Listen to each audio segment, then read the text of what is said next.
Hello everybody and welcome back to another Coaster Cheetah video, and in this video I'll be doing a coaster review for Goliath at Six Flags Over Georgia, which has one of, if not the best layouts on any B&M hypercoaster. However, it is not the best that I've ridden in my opinion, for reasons that I'll talk about later.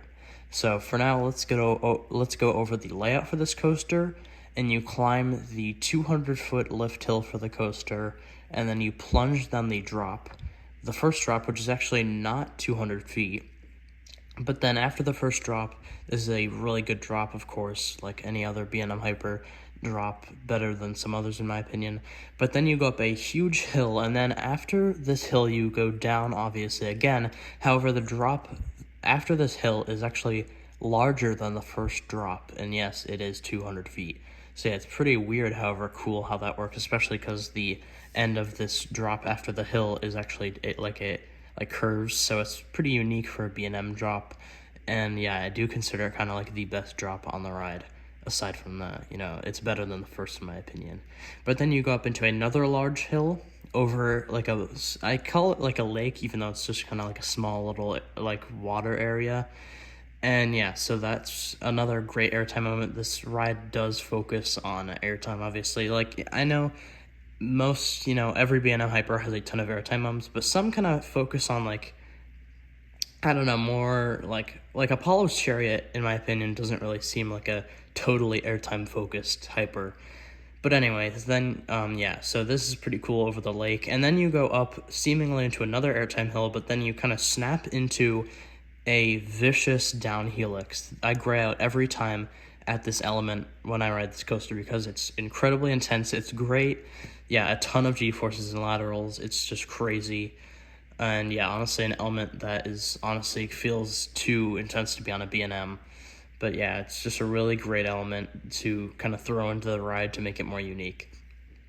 Yeah, but then after that, you go into another decently sized hill. And by the way, this coaster is taking you all throughout the park, over the, over water, over the road. So yeah, a whole adventure that this coaster takes you on, kind of like on the outskirts of the park. But yeah, then another decently sized hill, and then you go into like a mini version of Diamondback's turnaround. It's not really, anything special. But then anyway, you have three back-to-back awesome floater airtime hills, about the size of the one right before the mini Diamondback turnaround. So yeah, awesome. It's kind of like the floater version of, the three ejector hills on Twisted Timbers in a row. So yeah, great little sequence of airtime hills here. And then after that, after the final hill, you don't do a full drop, but then you curve, you kind of snap a little bit to the left, and then do a little dip, which provides some airtime into the brakes.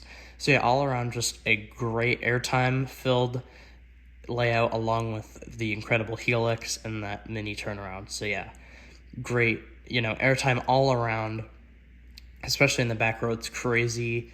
Every drop from the airtime hills, it's sustained. And yeah, that helix, I don't know if it is my favorite element on the ride. It's definitely in the top 3 elements. It's probably my second favorite, I'd say. But yeah, incredible layout. Now I want to get into my likes and dislikes about this coaster. And first, I want to talk about my main dislike is that this ride is not maintained well. At the beginning of this review, I talked about how it has a great layout and probably the best I've gone on. However, it isn't my number one B&M Hyper, and that is because it has a bad rattle. Now, this isn't like an intolerable rattle, but it is very noticeable in my opinion. You can definitely, feel it while you're on the ride. And in my opinion, no other B&M Hyper that I've ridden, when the oldest one, even Apollo's Chariot, was not even close to that, rough. So I definitely think the park needs to take precautions to maintain this better, or else it definitely will not last as long as the park hopes. So yeah, aside from the rattle on this coaster, there's really only one other thing that I have to nitpick about this ride, and that is the length. I really think they could have done a little bit more, like maybe thrown in, like, I don't know, maybe another unique element towards the end. I don't know. I'm not disappointed, However, I think they definitely could have gone like with a longer layout, even though, I mean, you know, there's not too much space where it is. So I do understand. Yeah, just a little thing that I thought of. I love the airtime on this coaster. It's another one of like Six Flags is like 8 or whatever. I think it's eight coasters named Goliath in the chain, which is crazy.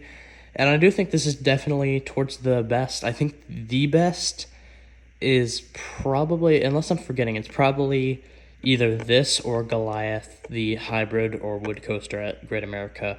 So yeah, this is definitely a great coaster. It is my second favorite. Actually, honestly, I don't know whether it's my favorite or my second favorite at Over Georgia. I will be doing a Over Georgia ranking every coaster soon, so I definitely have to think about that. However, yeah, I really do love this coaster. It is the second best B&M hypercoaster that I have ridden. However, I am riding Mako soon at SeaWorld SeaWorld Orlando, sorry. So yeah, that'll definitely probably take either the number 1 spot or the number 2 spot away from this. I have a feeling, even though, you know, that does have a mid-course and this doesn't, which again, that is a huge positive for this ride, is that its pacing is great because it does not have a mid-course brake run. And I don't think it is missing like the drop off the mid-course either, because I mean, yeah, it has so many airtime hills that it's not really like a need for this ride. So yeah, I'm really glad it doesn't have a mid-course. Anyone who frequently watches my videos knows that I hate mid-course brake runs on coasters. And yeah, B&M tends to feature them on their coasters, so I'm glad this one didn't. So that's pretty much all I have to say about this coaster. So now I'm going to reveal my personal score for this ride, which is going to be a 9 out of 10. And honestly, it barely gets this. I'd say it would probably get like a 9.5 if it, you know, didn't have such a bad rattle. Maybe it still would have had a 9, but yeah, a 9, or I mean, I was close between giving this an 8.5 and a 9. But yeah, in my opinion, it does get a 9 because it is one of the best B&M hypercoasters in the world. Comment down below if you agree with me and what you think of Goliath, and also comment down below any other video ideas that you'd like to see on my channel. And if you did enjoy, please like and subscribe, and I hope to see you in the next video. Goodbye.